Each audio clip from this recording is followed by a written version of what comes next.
Tere tulemast kuulama Uudishimu laborit. Tegemist on Riigi Laboriuuringute ja Riskihindamise Keskuse ehk Labrise kokku pandud podcastiga. Tänaseks teemaks on glükoalkaloidid. Labrise riskihindamise osakonna juhtivspetsialist Jüri Ruut räägib meile sellest, mis need glükoalkaloidid õigupoolest on, kuidas need näiteks kartuli sisse tekivad ning kuidas ja miks neid vältida tuleks. Head kuulamist! Tere, Jüri! Tere! Glükoalkaloidid on selline sõna, mida päris igapäevaselt ei kuule. Mis need glükoalkaloidid täpsemalt üldse on? Kõige lühem kokkuvõte on ehk, et nad on taimsed mürgid ja selles sõnas sisaldubki kaks komponenti, liitsõna glüko. See näitab, et molekulis on süsivesikujääk ehk siis sarnaneb suhkrule.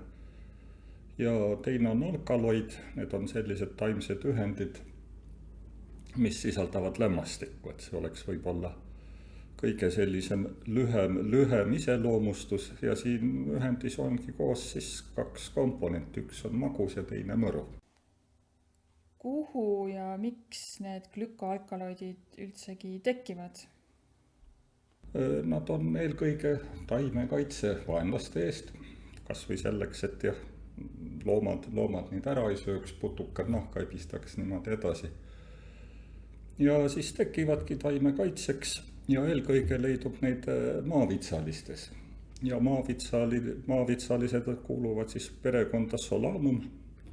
Ma ei tea, kui te olete niimoodi võsa, veeres või sooservas näinud, siis maavits on selline taim, millel on kartuliõied, pisikesed punased marjad, peaaegu nagu tomatil, aga sama suured kui kartulil. Ja lehed siis ongi, sõltub nüüd, kas nad sarnanevad siis tomatilehtedega või sarnanevad kartulilehtedega. Et maavits ongi siis nii tomati kui ka kartuli ühine esivanem. Ja hariliku maavitsa nimetuses on Solanum dulcamara, seal ongi glükoalkaloidide mõju sees, et dulcamara tähendabki mõru magusat. Et see on siis saanud kogu liigi iseloomustajaks.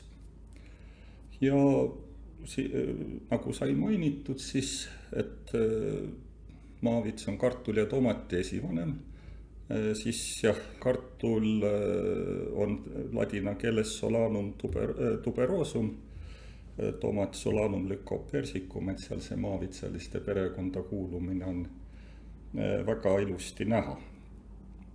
Ja maavits on siis üleni mürgine, kartul ja tomat on teadlikult vähem mürgiseks aretatud. Aga glükoalkaloide leidub neiski, kartulis peamised glükoalkaloidid on solaniin ja sakoniin ja tomatis on tomatiin. Ja lisaks sellele kuulub maavitsa perekonda ka näiteks baklasaan. Et baklasaanis on siis glükoalkaloidid solamargiin ja solasoniin. Ja lisaks sellele on maavitsalised ka näiteks paprika ja tšillipipar, mida ei oskaks arvatagi. Ehkki nemad neis on glükoalkaloide väga vähe, et nemad tagavad selle, et vaenlaste vastu saaks siis oma mõru maitsega, mida tekitab kapsaitsiin. Aga siis toidutaimedest glükoalkaloid on kõige rohkem kartulis. Tomatis on juba väga palju vähem baklasaanis ja siis paprikas ja tšillipipras on see sisaldus tühine. Ja ta siis tekibki, eelkõige on glükoalkaloidid taime rohelistes osades, mida inimesed tavaliselt toiduks ei tarvita ja ei tohikski tarvitada. Kartuli mugulates tekib ta koore alla ja kartuliidudesse. Ja eelkõige siis, kui kartul on stressis, et see stress võib tähendada näiteks, et talle valgus peale paistab või siis midagi muud veel ebasoodsad kasvutingimused või ka hoiutingimused, et see tähendab kõik kartuli jaoks stressi, mille peale ta võib siis hakata vaenlase vastu võitlema ja glükoalkaloide tootma. Aga mille järgi me siis aru saame, et näiteks kartuli sees on neid glükoalkaloide rohkem, kui neid seal peaks olema? Glükoalkaloidid siis inimesele avalduvadki eelkõige kõigepealt see, mis on kohe tuntav, on kibe maitse ja põletustunne suus. See näitab, et kartulis on glükoalkaloide üle 200 milligrammi kilogrammis. See 200 milligrammi on 1/8 teelusikatäit, et mingisugune selline näitlikustav kogus tuua. Ja siis ongi esimene tunne on põletustunne, kibe maitse, et siis seda oma keelt tasub ehk usaldada. Et kui on tunda, et see kas kartul või ka muu toit ei maitse, midagi on viltu, siis tasub oma sisetunnet usaldada ja söömata jätta. Ja võib-olla ka väikelastel, kes päris hästi ei oska öelda, mis neil viga on, samamoodi, et kui laps ei taha süüa, siis ei maksa ka võib-olla vägisi pakkuda. Ja ongi, et see maitse siis ilmneb 200 milligrammi kilogrammi juures. Osades maades on keelatud müüa kartulit, kus glükoalkaloidide sisaldus ületab 100 milligrammi kilogrammi kohta.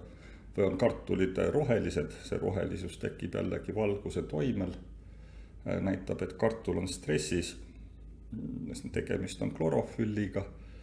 Ja see ei garanteeri, et glükoalkaloidid on, aga see tõenäosus on suurem. Et roheline kartul on jälle selline, mis võib problemaatiline olla. Tomatiga on niimoodi selleks, et glükoalkaloididest mürgitust kätte saada, selleks tuleb 5 kilo tomatit ära süüa, pange täis, et seda vist on keeruline teha. Ja tomati puhul, nagu üldiselt toidu puhul, et kui ikka on näha, et süüa ei kõlba, siis ei tasu süüa. Ja kartulile see sama lugu, lisaks sellele rohelisele kartulile, mis on indikaator, need rohelised kohad võib muidugi ka püüda välja lõigata. Kõige targem on poes natuke tähelepanelikumalt vaadata, seal nad kipuvad valguse käes pakiviisi roheliseks minema, et lihtsalt neid mitte võtta. Aga see, kus nad tekivad, on vanad ja idanenud kartulid, mis kodustes tingimustes, mul lapsepõlves kevadel kartulite idandamine oli igakevadine töö, mis mulle üldse ei meeldinud. Aga ongi, et vanades kartulites ja idudes, millest tulevad siis tulevased lehed, et seal on glükoalkaloide palju. Ja kui võimalik, siis ongi, et kasutadagi kvaliteetseid muguleid, millest ei ole näha, et nad on vanad ja idanenud. Et lihtsalt selline, kuidas nüüd öelda, mõistlik tarbimine ehk. Et kui nälga ei ole, siis ei tasu võib-olla iga hinna eest süüa. Ja üks on veel, et glükoalkaloidide sisaldus on suurem väikestes kartulites, kuna nende koore osakaal või pinna osakaal võrreldes ruumalaga on suurem, et siis neid on ka massühikus rohkem. Et see on võib-olla selline halb sõnum beebikartulite eelistajale. Kuidas siis aru saada, et glükoalkaloide on ikkagi liiga palju tarbitud? Et milles see näiteks väljendub? Aga siis mürgisust arvestataksegi kehakaalu järgi. Ja ägeda mürgisuse tunnused tekivad siis, kui tarbimine on umbes 1 milligramm kehakaalu kilogrammi kohta, et igaüks võib ise arvutada.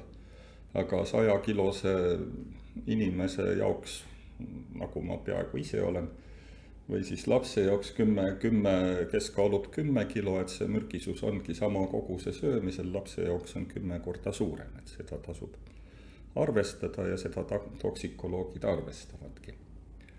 aga siis ongi, et see on äge mürgisus ja hea uudis on see, et kui kohe mürgitust ei saa, siis ei mõju see niimoodi pikaajaliselt. Ja kõigepealt hakkabki siis kibe maitse, seejärel oksendamine ja kõhulahtisus, siis uimasus ja segasus, siis tuleb edasi halvatus, hingamis- ja südamepuudulikkus. Samas lohutuseks võib öelda, et kartulist saadud mürgistusi on registreeritud ajaloos üksikuid, et neid on olnud aga vähe. Selleks, et vältida glükoalkaloidide tekkimist näiteks kartulis, tuleb neid õigesti hoiustada. Et millised need õige hoiustamise soovitused näiteks oleksid? Ma ise loodaksin professionaalsete hoiustajate peale, sest me proovisime siin, määrasime glükoalkaloidide sisaldust kartulis, hoidsime neid üle talve ja labori külmkappides see tulemus ei olnud kuigi meeldiv. Et süüa neid kartuleid kevadel enam ei tahtnud ja võrreldes poekartuliga see vahe oli silmaga näha, et kartulikasvatajatel ja poodidel on omad nõksud, kuidas nad kartulid iduvabana hoiavad, aga võib-olla tasub neid nõksusid usaldada. Et ostagi pigem mitte kott või 2 kotti kartulit nurka valmis, vaid siis poest vastavalt vajadusele tuua. Kui me oleme oma kartuleid kenasti korralikult hoiustanud ja hakkame nendest toitu valmistama, kas siis toidu valmistamise käigus on ka võimalik kuidagi glükoalkaloidide tekkimist vältida? Jah, saab küll. Ja see ongi lihtne koorimine, kuna glükoalkaloidid kogunevad kartulikoore alla eelkõige, siis kartuli koorimine vähendab seda sisaldust vähemalt 5 korda. Seejuures ongi, et kui lihtsalt püüda selle näiteks keetmise või praadimisega või küpsetamisega glükoalkaloididest lahti saada, see ei õnnestu. Et nende sisaldus küll mõnevõrra väheneb, aga hästi umbes 10% võrra ehk. Nii et siis kartuli koorimine oleks see kõige lihtsam ja efektiivsem meetod. Väga palju kasulikku infot oleme siin täna juba kokku kogunud. Mis sul oleks lõpetuseks ja kokkuvõtteks öelda selle glükoalkaloidide teema kohta?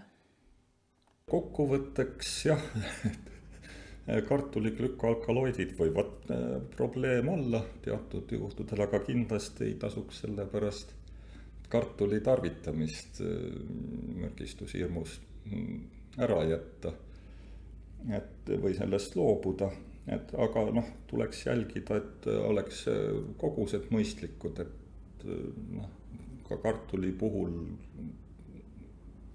või kartuli tarvitamisel lisaks kartulile tuleks tarvitada ka muud toitu. Et toidu mitmekesisus on oluline ja jälgidagi, et nugulad oleksid korraliku välimusega.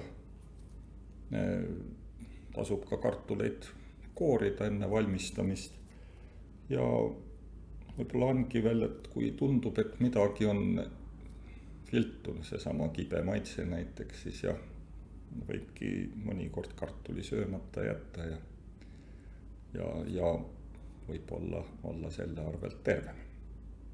Suur aitäh sulle, Jüri, et sa meile glükoalkaloidide maailma nii põnevalt tutvustasid. Ma loodan ja usun, et ka meie kuulajad said kasulikke teadmisi ja nippe juurde. Suur aitäh sulle, kes sa Uudishimu laborit kuulasid. Soovitan sul kindlasti Labrise Facebooki leht meeldivaks märkida, et ka meie järgmised podcastid ja muud põnevad tegemised sinuni jõuaks. Kuulmiseni!